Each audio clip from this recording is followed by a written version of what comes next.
KBS 58분 날씨. 안녕하십니까? 저희 회사에서는 승객 여러분의 안전을 위하여 안전벨트 착용 생활화 캠페인을 시행하고 있습니다. 버스 주행 도로에서는 탑승자 전원이 안전벨트를 착용하셔야 하며 미착용 시에는 벌금이 부과될 수 있습니다. 승객 여러분의 안전을 위하여 반드시 안전벨트를 착용하시기 바랍니다. 감사합니다. 20mm 안팎의 강한 소나기가 내리고 돌풍과 함께 천둥 번개가 치는 곳도 있겠습니다. 모레는 제주도와 남해안 지역에 비가 내리다가 밤에 그치겠습니다. 금요일에는 제주도와 전남 지방에서 비가 시작돼 토요일에는 충청도와 남부 지방에 비가 올 것으로 전망됩니다. 내일 아침은 대구 19도, 광주 20도, 서울 22도가 예상입니다. 낮 기온은 서울, 대전, 세종 33도, 대구 32도, 광주 31도, 인천 30도, 울산, 제주 27도, 부산은 26도가 예상입니다. 미세먼지 농도는 전국적으로 좋음이나 보통으로 예상됩니다. 내일부터는 바닷물 높이가 높아지는 사리 기간입니다. 해안가 저지대는 안전사고에 유의하시기 바랍니다. 서울지방 현재 기온 24.2도, 습도 68%입니다. KBS 58분 날씨 전금래입니다.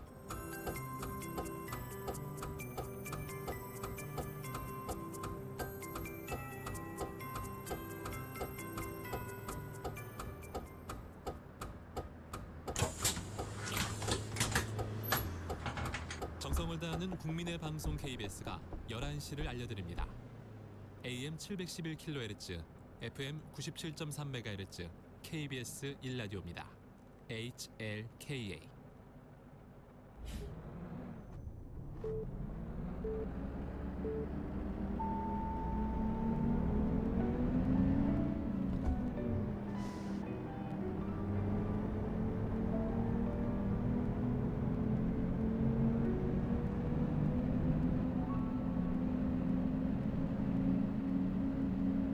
작은 서점.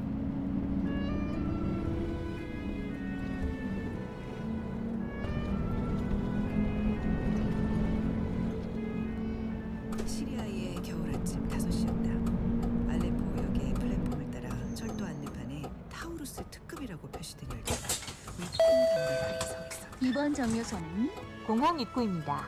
다음 정류소는 옥구 입구입니다.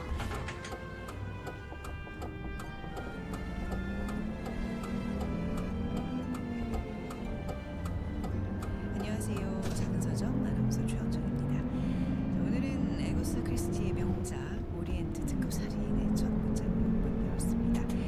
오리엔트 특급 열차가 폭설에 고립되고 한 남자가 살해당한 채 이번 정류소는 옥구 입구입니다. 다음 정류소는 농공 단지입니다. 완벽한 알리바이를 갖고 있는데요. 자, 명탐정 푸아로가 등장하는 추리소설. 오늘 최매석의 불타는 문학에서 살펴보고요. 먼저 작은 서점직이 들이고 올라온 오늘 이 책부터 만나보겠습니다.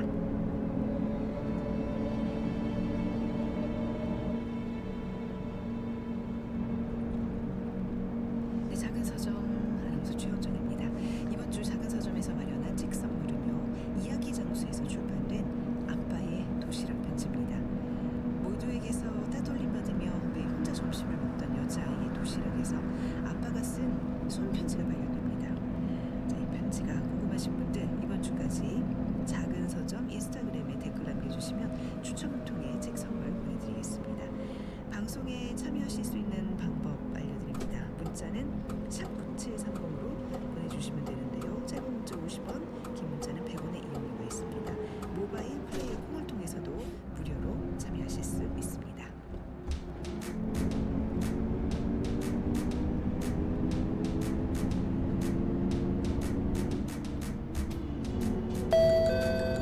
이번 정류소는 농공 단지입니다. 다음 정류소는 태초 농협입니다. 아주 특별한 책을 소개해드리겠습니다. 오늘 이 책.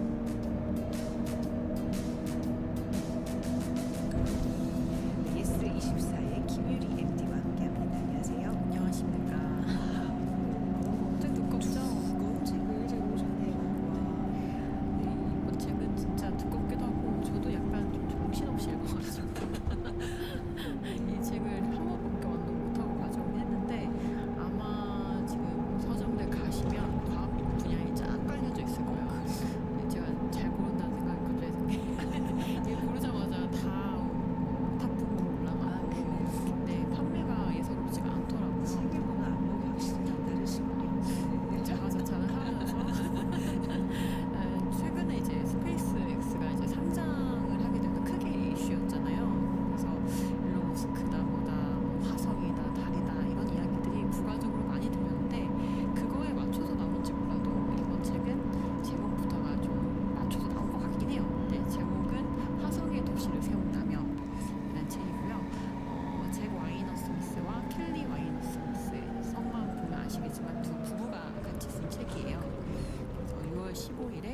RH 코리아라는 출판사에서 출간되었습니다. 부부가 함께 쓴 에세이는 종종 본 것 같은데 그렇죠, 맞죠. 과학책을 같이 쓴 거는 좀 드문 경우인 것 같은데 저자가 어떤 분들인가요?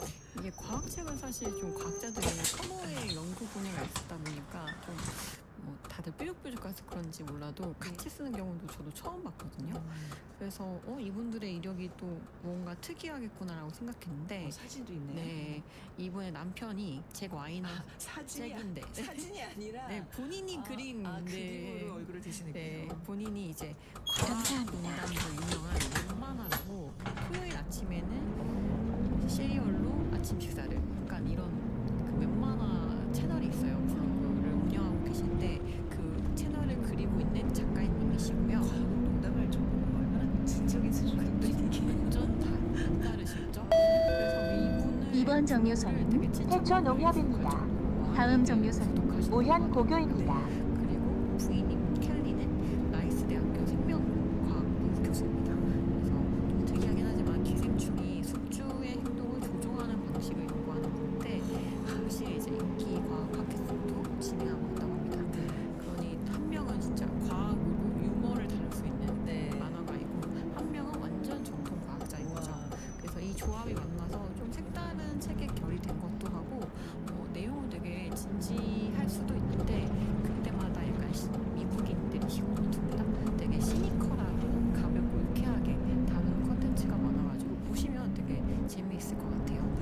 그래서 이 미국인들이 약간 시니컬한 게 있다고 말씀드렸다시피 제목도 화성의 도시를 세운다면인데 제목 봐서는 화성에 되게 우주에 어떻게 정착하나 이런 것들을 가르쳐줄 만한 안내서일까라고 생각해서 사실 저도 샀거든요. 근데 내용은 되게 정반대입니다. 내용이 어떻게 반대해요? 이게 사실 부부도 이 제목을 타이틀로 하려고 했던 건 아니고 본인들이 워낙 이런 공상과학이라든지 화성 진출에 대해서 본인들도 관심이 너무 많아서 화성 정착 가이드북이라는 책을 원래 쓰려고 했었대요. 근데 그게 4년 동안 자료 조사를 하면 할수록 이게 사실 우주로 나아간다는 거대한 캐치프라이즈만 있지 아직 아무도 답하지 못한 문제들이 생각보다 너무 많았던 거죠. 그래서 이 책의 방향을 완전히 틀었다고 합니다. 완전 빅빅 2번 정류소는 모현 고교입니다. 다음 정류소는 기성 되어 있는 아파트입니다. 거를 보여주는 질문을 던지는 책이 됐습니다. 근데 왜 이렇게 책 표지에 보면 막 어디 상 받은 거 누가 픽한 책 한데 여기도 전 세계 과학계와 주요 언론에 극찬을 받은 책 평가가 되게 좋은가 봐요. 평가도 정말 좋고 화려한 이력을 가지고 있는데요. 출간 즉시 뉴욕타임스의 베스트셀러에도 올랐고 2024년에 휴고상 노피션 부문의 상을 받았어요. 근데 휴고상이 사실 그 SF 판타지 소설에 주는 상이거든요. 근데 노피션에는 웬만한 책은 잘 안 주는데 이 책이 이제 수상 받은 거죠. 뭐 가디언이라든지 사이언티픽 아메리칸 이런 매체에서도 올해 적으로 뽑았다고 합니다. 그리고 그 영화 프로젝트 헬미 보셨어요? 아니요, 못 봤습니다. 그 작가가 이번에 저희 상반기 최고 판매량 세운 2번 정류소는 기성 우리나라에서도 아파트입니다. 이렇게 인기 많고 다음 정류소는 미국에서 얼마나 홍일 인기가 아파트입니다. 많겠어요. 그래서 그 앤디 위어 작가가 이 책을 읽고 과학책이 이렇게 미친 듯이 재밌을 수 있다니 완전 극찬을 한 거예요. 프로젝트 헬미를 쓴 앤디 위어 작가가 이렇게 극찬을 했다. 네. 그리고 이 작가가 또 마션이라는 소설도 썼거든요. 그게 영화가 됐는데 만약에 마션을 보셨다면 그 주배경이 화성이어서 아마 나도 화성에 가면 이랬을까 이런 생각을 저도 영화를 보면서 많이 했거든요. 그래서 그 분들이 읽으시면 정말 좋을 것 같다는 생각도 했습니다. 그냥 설명만으로도 굉장히 구미가 당기는 책인데 네. 그 우리 김유라님께서 지금 충격적으로 읽었던 부분은 뭐예요? 진짜 기억이 남는 건? 뭐랄까 왜 충격적으로 읽혔냐면 저는 화성에 진짜 2050년 정도면 우리가 갈 수 있지 않을까. 거의 임박했다고 봐야 될 거 아니에요? 네, 봐야 되지 않는데. 민간 기업이 뭐 상장도 하고 수화 올린다는데 실행되지 않을까라고 그냥 막연하게 생각을 했었는데 이제 일부에 내 몸의 우주를 보고하면이라는 챕터가 있어요. 근데 이게 우주하면 이제 로켓이라든지 우주 기지라든지 하드웨어적인 거를 사람들이 떠오르잖아요. 근데 이 책은 일단 인간의 몸부터 들어가요. 근데 뭔가 생각해보면 저도 우주에 갈 내 몸을 생각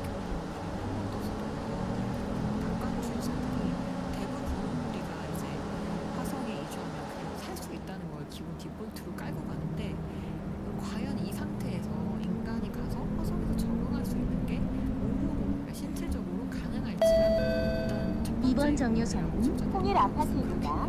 다음 정류소는 마현 참가입니다. 비슷한 환경이라고 하더라도 우리가 미처 발견하지 못한 어떤 유해한 요소들이 있다면 내가 그 안에 순간 어찌 보면 요절할 수 있는 거잖아요. 그렇죠. 그런 얘기를 좀 하고 있는 거예요. 네, 당연하죠. 그래서 뭐 예를 들어 무중력이 이제 뼈와 근육에 어떤 영향을 끼치는지 어느 정도 연구가 되는데요. 그래서 우주인들이 가면 일부러 하루에 3시간 정도 운동, 근력 운동 할 시간을 가져야 그 뼈를 지킬 수 있다고 해요. 그럴 정도로 이런 연구들은 다 되어 있는데 뭔가 책을 보니까 근본적인 문제가 있더라고요. 우주 방사선이 엄청 세잖아요. 우주 방사선 문제.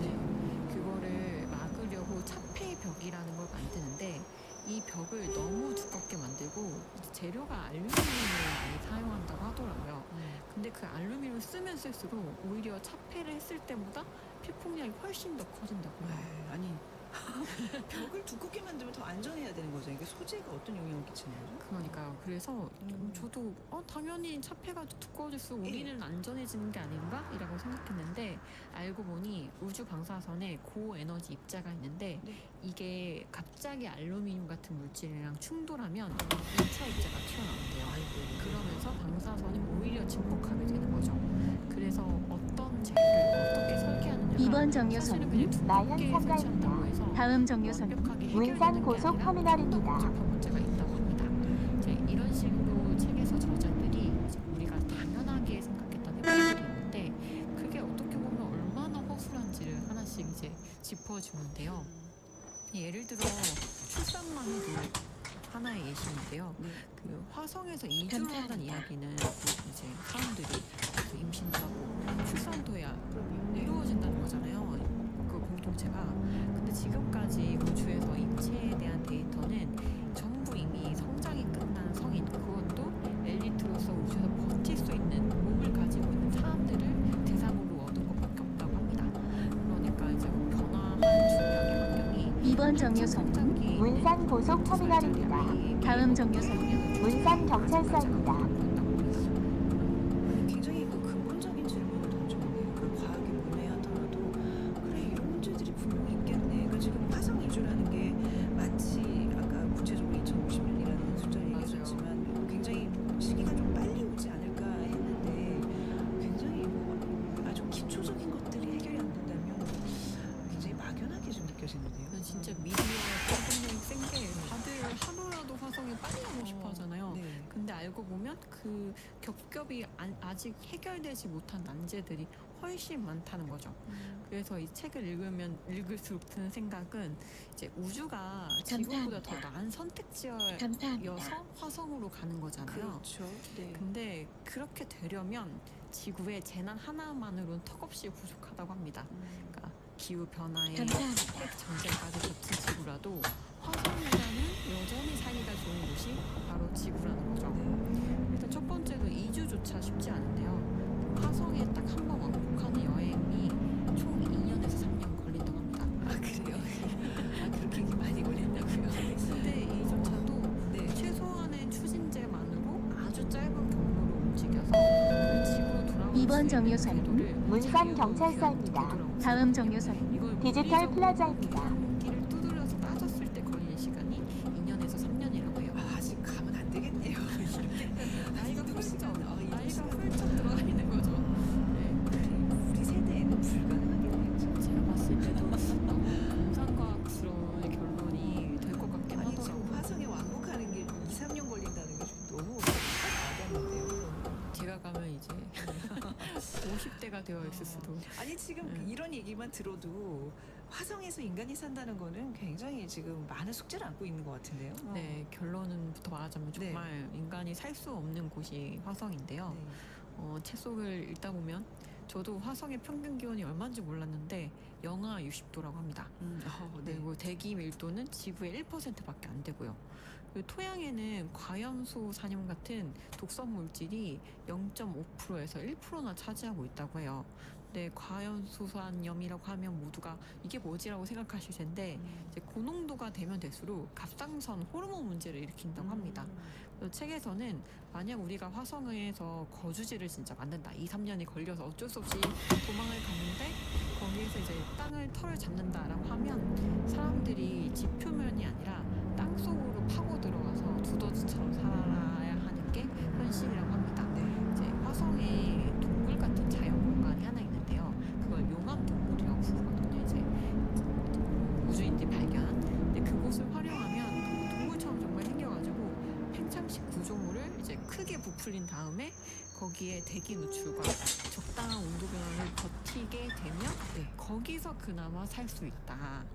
왜냐면 뭐 그걸 하지 않으면 막대한 건설이나 운송병이 훨씬 많이 든다고 합니다. 아니 근데 지금 이게 너무 얘기가 다르잖아요. 두더지처럼 산다고요. 그 영화에서 보면 다 막 투명한 도움에 햇빛 쨍쨍하고 막 그렇잖아요. 그렇죠. 네. 햇빛 너무 따갑고 뭐예요 이게? 그게 바로 이 책이 깨주는 가짜 화성의 낭만인데요. 태양광 패널 이야기도 비슷해요. 그래서 태양광 패널을 설치하면 에너지 문제는 해결될 거라고 다들 이야기하는데 알고 보니 그 화성 표면에 그 유독한 흙먼지 레굴리스라는 것들이 있는데 그게 장비에 붙으면 성능도 떨어지고 먼지 부품까지 가지 않아도 애초에 이제 화성에서는 태양의 복사열 자체가 엄청 약하다고 해요. 그래서 지구와 같은 요리를 기다려서 2번 정류소는 디지털 플라자입니다. 다음 정류소는 관광 호텔입니다. 달이 나을 것 같다는 이야기도 시니컬하게 좀 하는 편이에요. 아니 근데 왜 많은 과학자들이 화성을 우주 여행으로 이렇게 이주하기 좋은 첫 번째 그 행성으로 꼽는 걸까요? 이런 얘기 많이 지금 나오고 있는 거잖아요. 그렇죠. 그게 바로 화성에 우리가 필요로 하는 산소라든지 네. 수소, 탄소, 질소 등 원소들이 모두 존재하기 때문에 그걸 첫 번째로 꼽은 건데요. 그리고 또 우주를 기준으로 보자면 기후도 영하 60도 버틸 수 있다는 거죠. 네. 또 지금 남극이나 남극 가면 거기도 60도, 70도가 될 때도 있는데 그래도 인간 살아남으니까 60도 살아남을 수 있다. 이런 식으로 이야기를 하기도 하고 또 하루의 길이가 지구와 비슷한 24시간 하고 7시간 2번 정류소는 관광 호텔입니다. 네. 그래서 예를 들어서 만약에 반대로 생각하면 금성에 이주했다라고 하면 상상보다 더 뜨겁고 무서운 지옥에서 사는 거랑 똑같다고 하더라고요. 금성이 도대체 몇 도길래 엄청 뜨거운 지옥이라고 표현할까 봤더니 평균 기온이 450도가 넘어요. 여기는 탈락. 저기 45도만 넘어오면 그럼요. 말도 안 되죠. 바로 열사병으로 쓰러지는데 그 450도가 넘으면 납을 녹일 정도로 뜨거운 것이고 거기에다가 지구의 90배가 넘는 대기압을 가지고 있어서 이게 짜부가 된다고 합니다. 바로 내려서 유리 젤리, 긴 유리 젤리가 된다고 합니다. 네, 그래서 아예 내려가서 승객 살 수가 여러분, 없는데요. 잠시 후 목적지에 그래서 도착하겠습니다. 굳이 이제 화성까지 하차시에는 생각하게 승객 된 여러분의 거죠. 안전을 위하여 근데 그 차량이 다음 완전히 문제도 정체한 발생해요. 후에 왜냐면 이동하여 주시기 지구가 바라며 이제 멸망하게 꼭 돼서 두고 내리시는 화성으로 소지품은 굳이 없는지 이주를 한 번 더 확인하여 그러면 주시기 사람들이 바랍니다. 한두 명이 저희 이주하는 버스를 게 이용해 아니고 주셔서 감사드리며 천만, 목적지까지 천만 안녕히 대거 가십시오. 이용하는데 이럴 때 우리 사회 관계에서 법이 제일 중요하지 않습니까? 예, 질서와 규칙을 확약해야 하니까 이제 법 문제가 또 나옵니다. 생각지도 못했던 영역인데 우주에서의 어떤 사람 관계를 규정짓는